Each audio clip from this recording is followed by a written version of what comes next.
Entonces, hermanos, tercer principio. Todo divorcio es por causa del pecado. Pero aún así, y aunque quizás les suene un poco como contradictor, pero no es contradictor. Cuarto principio, no todos los divorcios son en sí pecado. Y espero que usted pueda notar, hermano, la diferencia entre el punto 3 y el punto 4. Lo que estamos diciendo es que lo que causa el divorcio es el pecado, en el punto 3. Pero en el punto 4 ya estamos hablando de el acto de divorciarse, no lo que causó el divorcio, sino el acto de divorciarse. Estamos diciendo no todos los divorcios, no todos. Permítame enfatizarlo una vez más, no todos. Estoy diciendo que hay unos que sí son pecaminosos, pero hay otros que no son pecaminosos. Es decir, no todo el que se divorcia comete pecado. Y aquí es donde empieza, digamos, como uno de los puntos más difíciles para algunos, como de entender y de asimilarlo conforme a la Escritura. Y por eso, hermanos, en esta mañana, y gracias al Señor por su palabra, porque Él nos deja ahí la instrucción. Él nos deja ahí cómo debemos de ver esto del divorcio. Y por eso en esta mañana estamos meditando sobre esto. No todo el que se divorcia comete pecado. No todos los divorcios son en sí pecados. Es decir, hay causas bíblicas, hay causas que el Señor Dios de manera soberana estableció para permitir en algunos casos el divorcio. Y cuando el divorcio es por tales causas, entonces no conduce al pecado porque está ajustado dentro de los límites que el mismo Dios ha puesto en su palabra. Y entonces, por supuesto, aquí llega la pregunta: ¿en qué casos el divorciarse no es pecado? Y hermanos, básicamente la Escritura nos está hablando de manera muy clara y directa en dos casos. El primero es fornicación y el segundo es abandono del cónyuge que no es cristiano. Fornicación, que es toda clase de impureza sexual no arrepentida, y abandono del cónyuge que no es cristiano.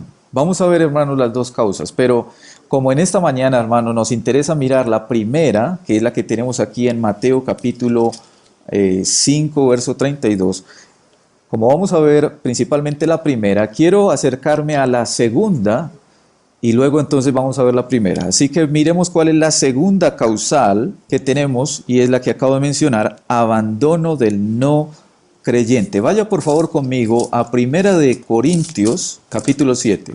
Vamos a leer desde los versículos 12 hasta el versículo 15.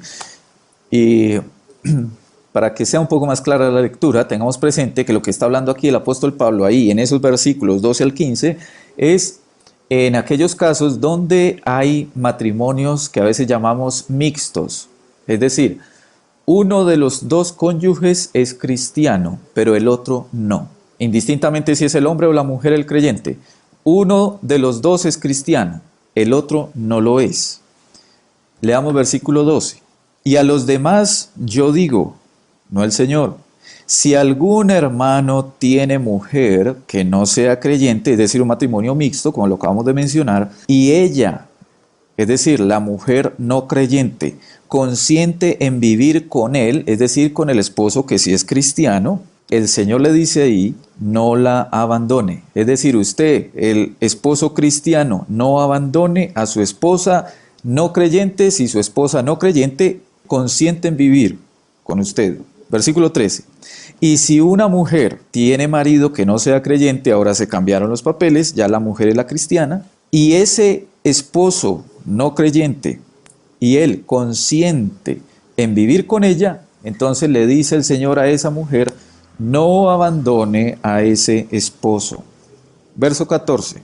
Porque el marido incrédulo es santificado en la mujer y la mujer incrédula en el marido, pues de otra manera vuestros hijos serían inmundos mientras que ahora son santos. Pero, versículo 15, escúchese esto: si el incrédulo se separa, es decir, si el cónyuge no cristiano dice al cristiano, dice a su esposo o esposa cristiano, le dice, yo ya no quiero tener nada que ver con ustedes, ya no me interesa vivir con evangélicos, yo no quiero estar con y después de que usted como creyente le ha insistido y ha procurado que él mantenga ese pacto matrimonial, que no se separen, que considere las consecuencias y que sigan adelante. Si usted ha intentado primero seguir adelante y él, incrédulo, insiste en separarse, entonces la Escritura dice, sepárese. Pues no está el hermano o la hermana, es decir, no está el cónyuge cristiano sujeto a servidumbre en semejante caso, sino que a paz nos llamó Dios. Hermanos, ahí tenemos un caso particular, mixtos, el creyente y el no creyente. Ahora, tengan en cuenta, hermanos, que se espera que estos casos se den no porque hoy haya algún cristiano que esté pensando en casarse con un impío. Ya sabemos que esto no debe suceder en la iglesia del Señor. Estamos hablando de aquellos casos donde un hombre y una mujer se conocieron tiempo atrás cuando no eran creyentes, cuando no eran cristianos, y ellos entonces pues tomaron la decisión de casarse, y luego de que ya estaban casados, entonces uno de los dos, sea el hombre o la mujer, el Señor le llamó y entonces ahora uno es creyente y el otro no lo es. El creyente siempre debe buscar agradar al Señor en su matrimonio, indistintamente de si su cónyuge es o no es cristiano. Por supuesto, y consideramos a nuestros hermanos que tienen que luchar con esta situación porque no es nada fácil estar casado con una persona que no profesa el Evangelio. Pero el Señor está recordándonos que como creyentes debemos de siempre buscar agradar a Dios en nuestro matrimonio. Pero si el impío definitivamente, después de mucho luchar y tratar de conciliar con él, insiste en que no quiere seguir viviendo en un matrimonio donde su cónyuge es un cristiano, entonces el cristiano podrá aceptar el divorcio. Y permítame aclarar esto, hermano. Podrá aceptar el divorcio, no pedir el divorcio. La petición de divorcio la debe de hacer es la persona no creyente, no el cristiano. Entonces, en esos casos el cristiano puede aceptar ese divorcio, aceptarlo, no pedirlo. Y permítame añadir algo también a esto. No solamente no debe de pedirlo, sino que también debe de cuidarse de no provocarlo.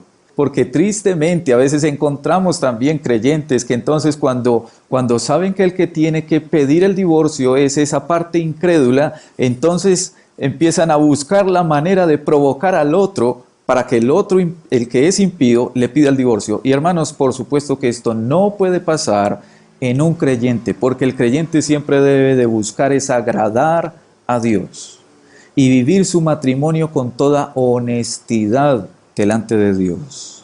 Así que ahí tenemos, hermanos, una primera causal, y espero haber sido claro en esto, no quiero extenderme más en este punto. Vamos ahora al punto número 1.